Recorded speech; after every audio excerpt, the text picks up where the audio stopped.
Fala pessoal, bem-vindo à React TV. Eu consegui vários vídeos de depoimentos da OEA, Organização dos Estados Americanos. E esse vídeo não vai ser mais um vídeo de React, não. É um vídeo para vocês que têm curiosidade de saber o que aconteceu na reunião. Claro que eu não consegui a reunião inteira, mas eu consegui uma boa parte. Então eu vou deixar hoje com vocês aí.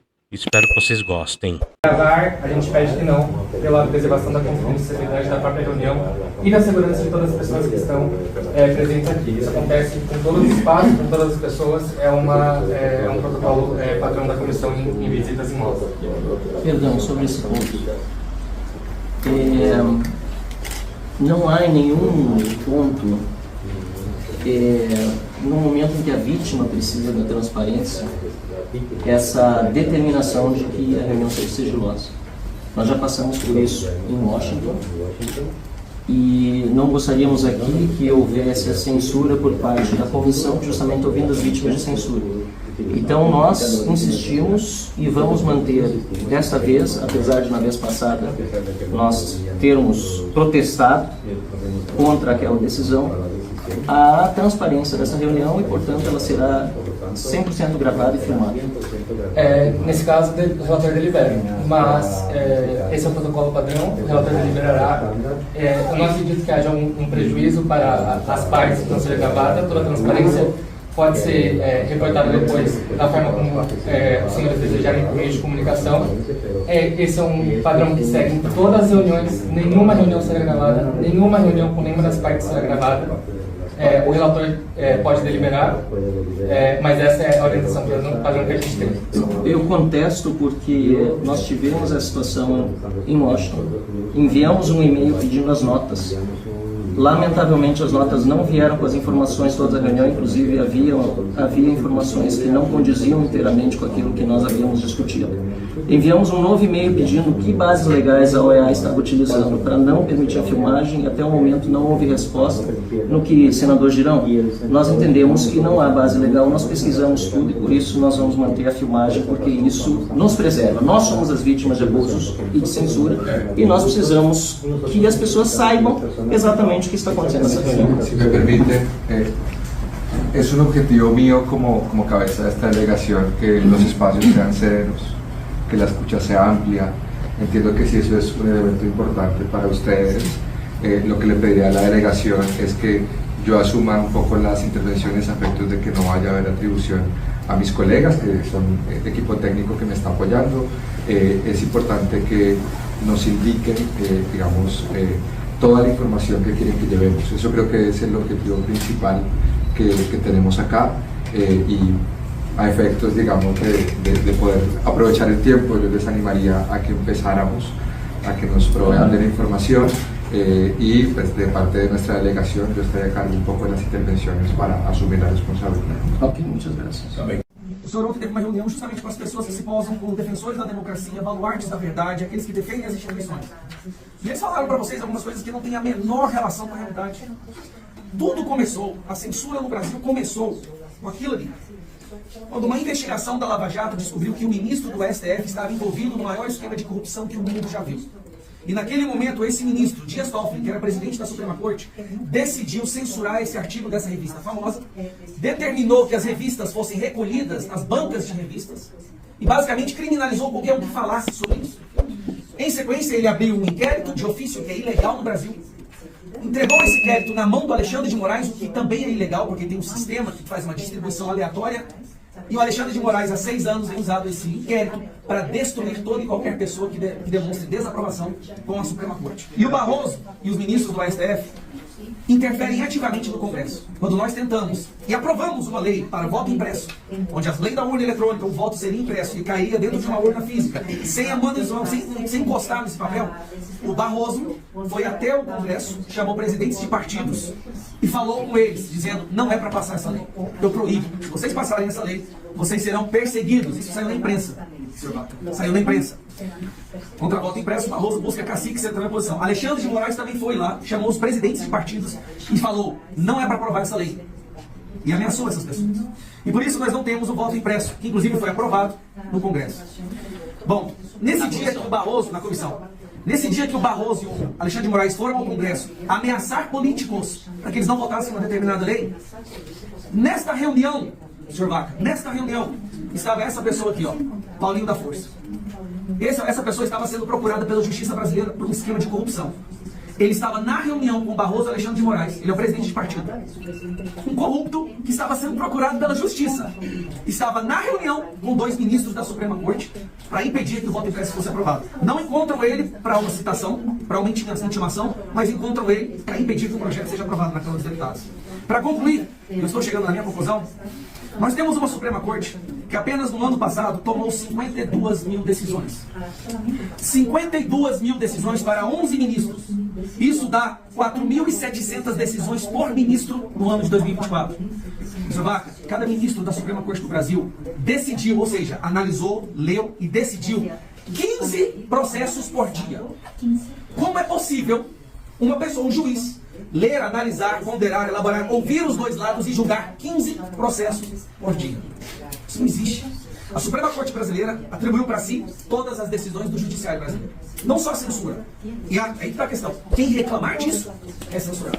Recentemente eu recebi a Polícia Federal da minha casa, às 6 horas da manhã, com armas em mão.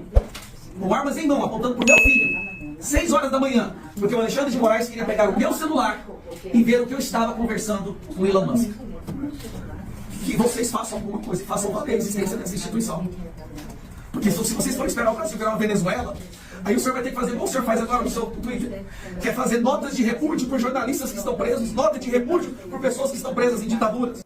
Quero lhe presentear com a Constituição do Brasil, a nossa Constituição, que tem aqui claramente, no artigo 53, os deputados e senadores são invioláveis civil e penalmente por quaisquer de suas opiniões, palavras e votos. Quaisquer. Isso foi deixado muito claro, quaisquer. No artigo 220, nós temos claro a manifestação do pensamento, a criação, a expressão e a informação, sob qualquer forma, processo ou veículo, não sofrerão qualquer restrição observado os dispositivos desta Constituição do Brasil. Então, eu quero lhe presentear porque, não sei se o senhor recebeu do STF esse presente, mas ela está sendo violada dia sim, dia não, a partir da nossa Corte Suprema, infelizmente, é o que a gente vê no Brasil. Eles que deveriam ser os primeiros a resguardar essa Constituição brasileira. Nós tivemos aqui, hoje, que o senhor teve ontem, o presidente da Suprema Corte do Brasil soltou essa pérola, uma das pérolas. Ele só fala em política, no exterior. A gente não vê isso nos Estados Unidos, ministros da Suprema Corte dando entrevistas, falando fora dos autos. Mas esse nosso ministro, ele soltou essa pérola num evento político da União Nacional dos Estudantes. Nós derrotamos o bolsonarismo. Nós quem, cara pálida? Nós quem? Ele soltou isso no comício. Essa foi a primeira, vamos dizer assim, censura prévia de um documentário que eu tenho conhecimento no país.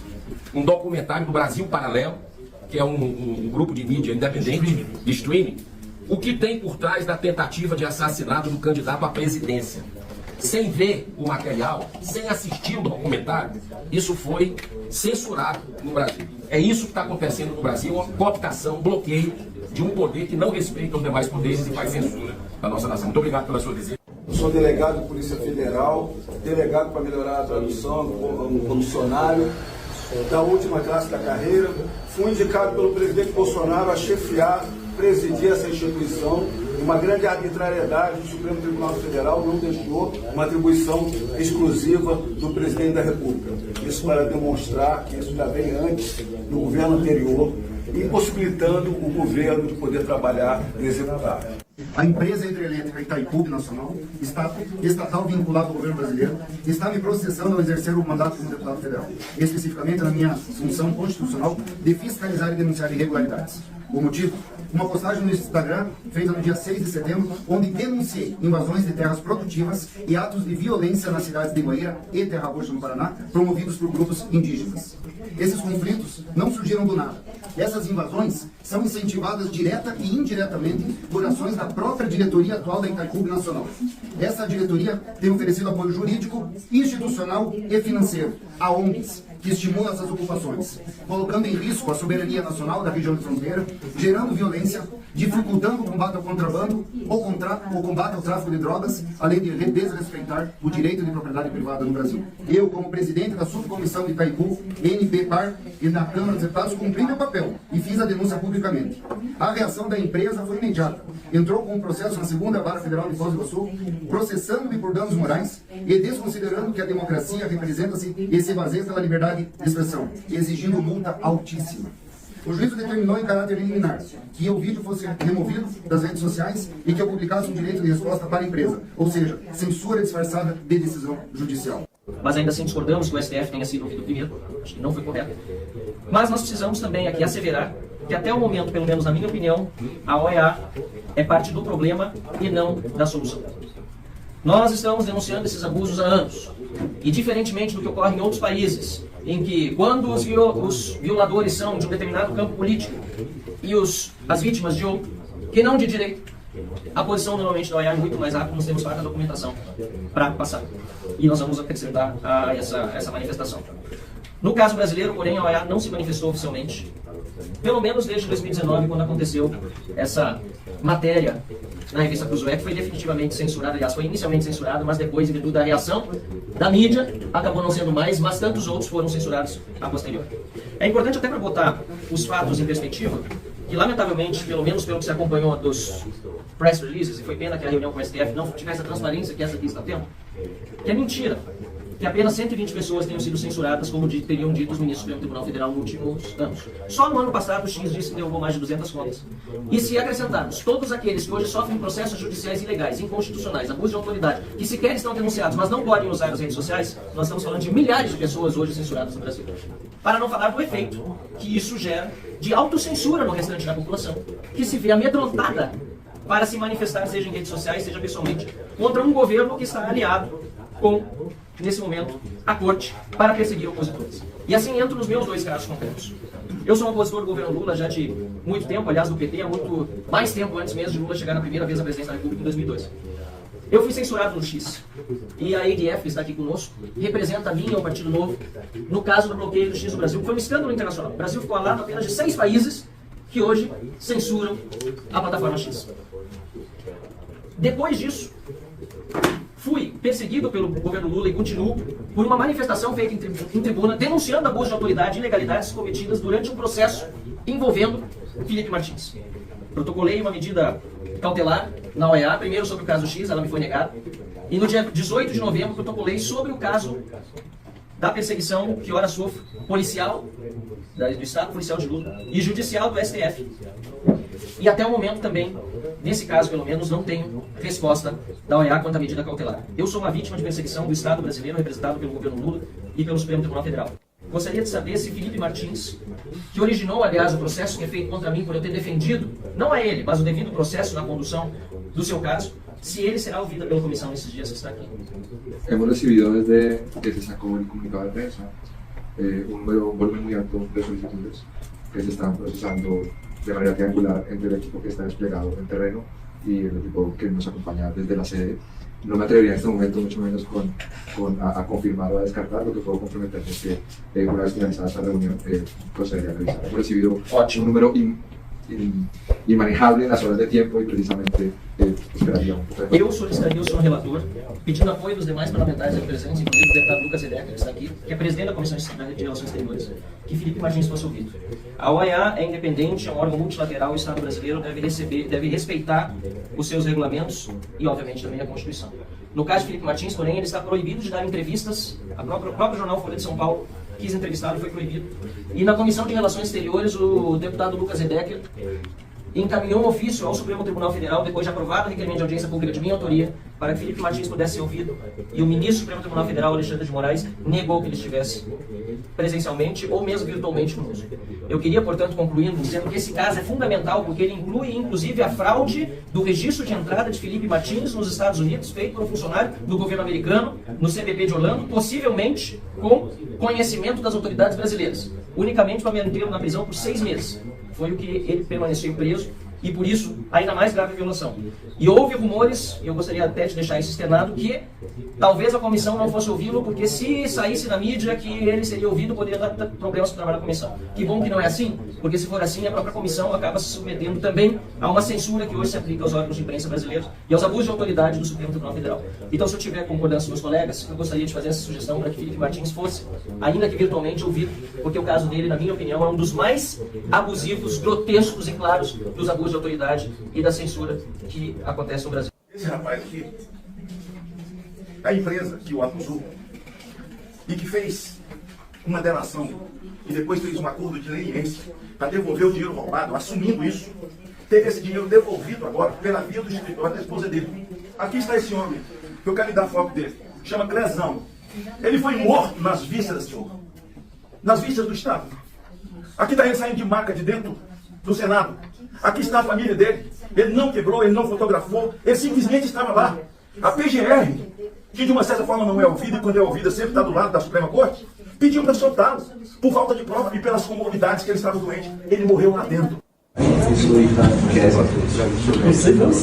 Mi padre fue muerto, preso injustamente y torturado en la cadena.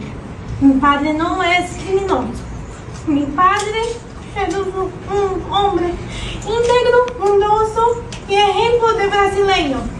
Ellos no merecen, mi familia no merece esto. Estamos torturados até hoy. Y no es fácil vivir esto en Brasil. Por favor, nos ajude. Por favor. O senhor esteve com o Barroso e o Alexandre de Moraes, que disseram a respeito da suposta tentativa de assassinato que eles sofreram. Só existe uma pessoa nesse Brasil que de fato sofreu uma tentativa de assassinato, que é Jair Bolsonaro, e que inclusive é um ex-filiado do PSOL. Tem que deixar isso bastante claro. Segundo ponto é que eu gostaria que essa reunião tivesse sido anterior a deles. Eu gostaria que você tivesse feito uma pergunta para o ministro Alexandre de Moraes no seguinte sentido. Ministro Benedito, quando foi anunciada a vitória do presidente Lula no Tribunal Superior Eleitoral, ele vai até o ministro Alexandre de Moraes e diz: missão dada é missão cumprida. Ministro Benedito Gonçalves, solicito que conduzam ao plenário o excelentíssimo senhor presidente da República Federativa do Brasil eleito, Luiz Inácio Lula da Silva. A missão da missão cumprida. A missão da missão cumprida. A missão da missão cumprida. A missão da missão cumprida. Eu gostaria muito que alguém, pode ser até o mesmo próprio Benedito, ou o próprio ministro Alexandre de Moraes, ele dê a resposta do que isso significa. E a partir dessa resposta, vai ficar muito claro que tudo isso aqui, mais do que comprovado, a veracidade vai ser ainda mais atestada. E mais uma vez, faço aqui, para poder finalizar a minha fala, faço coro ao Clezão que morreu, às famílias que estão presas até hoje. Tenho contato, por exemplo, com uma esposa chamada Norda, que tem o seu esposo preso, tem um filho de 8 anos, ela está grávida agora nesse momento, e que, enfim, está dependendo muito de pessoas como o senhor para poder ter a coragem que eu vejo que falta em muitos homens na vida pública para poder falar a verdade e expor ao mundo. Espero que o seu relatório não seja para lá ou para cá, mas ele seja verdadeiro, porque a verdade eu espero que ela prevaleça sobre esse cenário aqui. Obrigado pelo vaga e o senhor te abençoe. Sou o deputado Carlos Jordi, fui líder da oposição entre 2023 e 2024 e no dia 18 de janeiro, em pleno recesso parlamentar, a Polícia Federal invadiu minha casa às 6 da manhã, esporrando a porta, pularam a janela da minha casa, esporraram a porta, me acordaram com minha filha e com a minha esposa e com um mandado de busca e apreensão que eu não sabia do que se tratava. E eles vasculharam a casa toda, pegaram minha arma registrada, tem o registro da minha arma, pegaram meu passaporte diplomático, o meu celular, pegaram o meu computador. A Polícia Federal tinha 21 dias para fazer a perícia em todos esses itens e depois disso eu entendi que o que estava vendo era uma busca e apreensão em decorrência de investigações do 8 de janeiro. E aí o que aconteceu para que a Polícia Federal embasasse essa busca e apreensão que foi determinada pelo ministro Alexandre de Moraes? Eles pegaram uma conversa entre um apoiador meu, comigo, em que ele me chamava de meu líder, e supostamente esse meu apoiador teria participado do 8 de janeiro, porque ele tinha uma foto que foi do 8 de janeiro. Só que a foto foi forjada. A foto era da posse do presidente Bolsonaro, em 2019. Inclusive, na foto tinha um broche, tinha uma praguinha, um adesivo da posse do Bolsonaro que foi apagada. E esse meu apoiador, inclusive, ele saiu da prisão porque o advogado provou que não era do 8 de janeiro. Mas a Polícia Federal ainda assim fez uma busca na minha casa. Eles tinham 21 dias para fazer a perícia. Já se passou mais de um ano. E nenhum dos meus itens me foi devolvido. Eu não posso sequer sair do país. Eu tive retirada de mim, inclusive. Eu não pude ir na OEA. Eu não pude ir na posse do Trump. Eu não posso sair do Brasil. Eu não posso defender minha família porque retiraram a minha arma. E nós estamos nessa situação em que, a partir de toda essa escalada de autoritarismo, nós ficamos com medo de falar na tribuna, de nos posicionar, simplesmente porque muitas vezes nós questionamos as decisões do Supremo Tribunal Federal que não têm o respaldo legal, como os inquéritos que são ilegais, que não estão previstos na Constituição, eles não podem instaurar inquérito de ofício. Nós questionamos esse tipo de atitude que vai avançando, inclusive, contra pessoas que não têm foro de prerrogativa de função, como são os que foram presos no 8 de janeiro. Tudo que nós queremos é que haja uma pacificação no país, mas tem um poder que está se julgando acima dos demais, perseguindo deputados, perseguindo pessoas comuns e se julgando os donos do nosso país. Daniel Silveira foi a porta de abertura do inferno aqui no Brasil. Daniel Silveira é a jurisprudência. Tudo que vai contra os parlamentares hoje usa o processo de Daniel Silveira, que foi condenado. Só para finalizar, Daniel Silveira foi condenado por expressar as suas palavras. Ele era um parlamentar no exercício do seu mandato e o ministro e todos os demais do Supremo desrespeitaram o artigo 53, porque prenderam e condenaram uma pessoa por expressar. Então a liberdade de expressão no Brasil, ela foi violada e o Daniel Silveira é o exemplo mais claro, e hoje ele está cumprindo, sim, ele está cumprindo pena, 8 anos e 9 meses em regime fechado, e está lá em Bangu. Inclusive, nesse documento que eu entrego a Vossa Excelência, tem toda a história do Daniel em resumo, tá? Eu queria só, para finalizar, que tem um pendrive aqui, que em 2021, doutor Pedro, eu fiz a denúncia lá na CIDH, lá na OEA, de tudo isso que eu narrei para o senhor aqui. Então, 2021 está tudo aí nesse pendrive, e eu gostaria muito que Vossa Excelência apreciasse que eu não trouxe aquele calhamaço, porque tem, eu acho, umas 8 mil folhas aí. Tá bom? Muito obrigado. O senhor ontem conheceu o maior sicário deste país, chamado Alexandre de Moraes. Um abusador, não respeita a Constituição, profere decisões secretas desde 2019. Essa história do 8 de janeiro é apenas uma cortina de fumaça que eles usam para dizer: olha, nós estamos defendendo a democracia. Mentira. Desde 2019 que eles abusam. Antes só Alexandre de Moraes. A partir do 8 de janeiro, os demais ministros passaram a concordar com o senhor Alexandre de Moraes. O que aconteceu a partir de 13 de janeiro de 2023, 13 de setembro de 2023, após a minha fala no plenário do Supremo Tribunal Federal, foi proibida a manifestação dos advogados, que só pode apresentar agora um vídeo gravado, como foi aqui descrito pela doutora Carolina.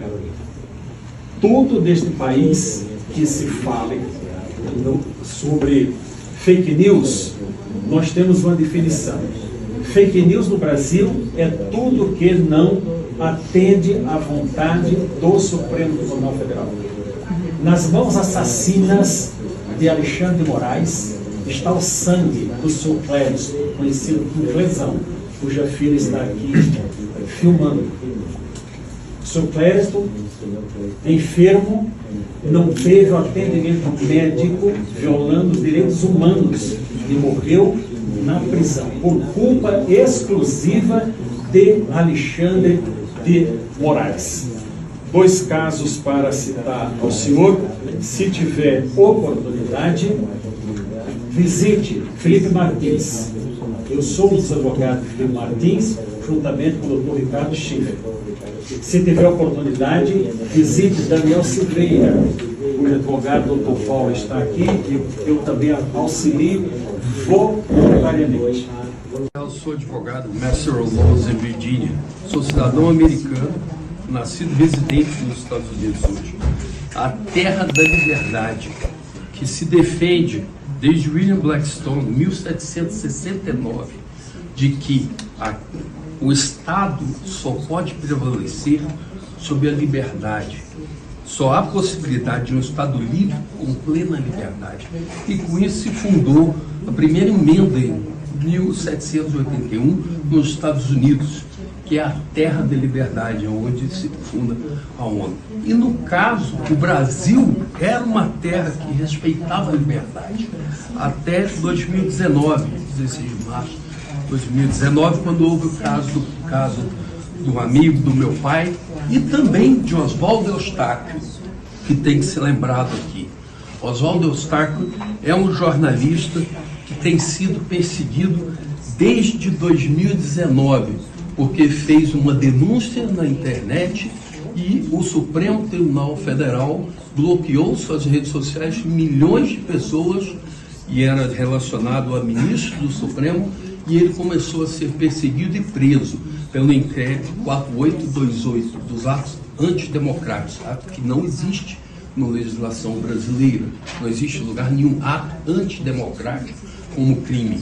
Foi preso por 3 vezes, foi torturado, apanhou, asfixiado, levou tonfadas dentro da cadeia do Distrito Federal. E também caiu em sua cela e é paralítico hoje por causa de uma repressão do Estado. Ele se encontra hoje com dificuldade de voltar a andar, tem 5 anos com essa paralisia por causa dessa prisão.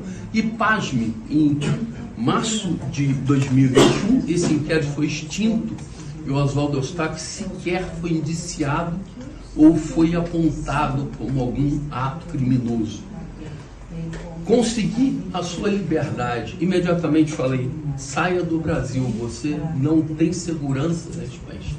Então defendi e consegui, através de salvo-conduto no Paraguai, e depois com a ajuda, inclusive, de deputados aqui presentes, que por isso pode falar, nós conseguimos também exílios para fora do país. Nós conseguimos, primeiro no México, ele foi apresentar denúncia também na Corte Interamericana, e também na Espanha. Hoje ele está sendo perseguido com um pedido de extradição feito pelo governo brasileiro sem nenhuma base legal para se perseguir. Apenas por sua liberdade de expressão está sendo violada e perseguido politicamente pelo artigo 220 da Constituição brasileira, que não permite essas perseguições políticas. E, ademais, não somente isso, tem conseguido mantê-lo livre das cargas do Supremo Tribunal Federal. Até o momento, até hoje, não conseguiu ser preso e não será preso enquanto eu estiver advogando para ele. Com o meu conhecimento internacional, não vou deixar, porque esses países respeitam a Constituição. E o que ocorreu? Como ele não conseguiu prender, nem através de pedidos da Interpol, ele foi atrás da família de Oswaldo Eustáquio, que aqui a filha dele se encontra e falará agora. Elas tiveram uma invasão de sua privacidade, uma busca e apreensão na casa com 9 policiais, bloqueio de suas redes sociais, bloqueio de suas contas financeiras, bloqueio da herança que o avô. How do you assess the visit to Brazil so far? We are listening to a lot of stories and reports, a very heavy agenda. So we are on that. Anything you heard so far is concerning about freedom of speech in Brazil? I mean, the tone of the reports are really impressive. We have to analyze this with calm. And about the meeting of the Supreme Court, was satisfying about the freedom of speech? They present, I think they publish a press release on that. That's their voice. We will have ours later. Okay, thank you very much.